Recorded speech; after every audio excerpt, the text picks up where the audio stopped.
મિત્રો, તમે છોલે ભટુરે, બ્રેડ, સમોસા, કચોરી જેવી સ્વાદિષ્ટ વસ્તુ તો ક્યારેક ખાધી જ હશે અને સાથે એ વાત પણ ક્યારેક સાંભળી હશે કે આ બધી વસ્તુને વધારે પડતી ના ખાવી જોઈએ, કેમ કે આ બધી વસ્તુ મેંદામાંથી બનેલી હોય છે. પરંતુ શું તમે ક્યારેય વિચાર્યું છે કે મેંદામાંથી બનેલી ચીજ વસ્તુને વધુ ખાવાની લોકો કેમ ના પાડતા હશે? આ પ્રશ્નનો જવાબ જાણવા માટે સૌથી પહેલા આપણે એ જાણવું પડશે કે આ મેંદો શું છે અને કઈ રીતે બને છે. આમ તો તમને ખબર જ હશે કે મેંદો એ જ ઘઉંમાંથી બને છે જેની બનેલી રોટલી આપણે સૌ દરરોજ ખાઈએ છીએ અને જેને આપણા આરોગ્ય માટે ઉત્તમ માનવામાં આવે છે. પરંતુ મેંદો બનાવવાની પ્રોસેસના લીધે ઘઉંના લોટમાં અને મેંદાના લોટમાં ઘણો જ ફરક પડી જાય છે.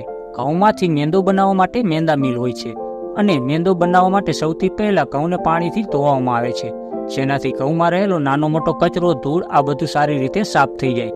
ત્યાર પછી ઘઉંને મશીનમાં જ ટેમ્પરેચરથી સૂકવી દેવામાં આવે છે અને જ્યારે ઘઉં સાવ સુકાઈ જાય છે ત્યારે તેને મેંદો બનાવવાના મશીનમાં નાખી દેવામાં આવે છે.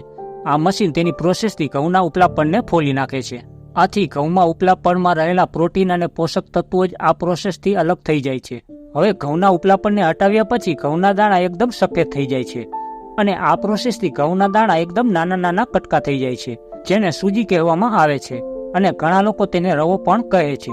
તો ઘઉંમાંથી મેંદો બનાવવાની પ્રોસેસમાં પહેલા રવો બને છે અને હવે લાસ્ટ પ્રોસેસમાં ઘઉંના આ સફેદ કટકાને લોટ બનાવવાના મશીનમાં નાખીને સાવ ઝીણો લોટ બનાવી દેવામાં આવે છે.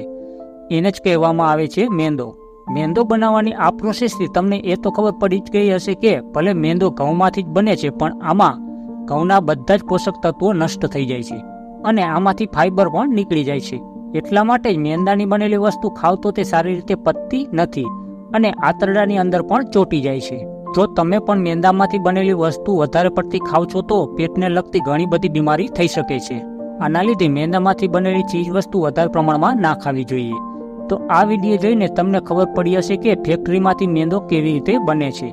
તો આવા જ જાણકારીવાળા વિડીયો જોવા માટે આ ચેનલને જલ્દીથી સબસ્ક્રાઇબ કરીને એક લાઇક કરી દેજો. ફરી મળીએ આવા જ બીજા વિડીયોમાં.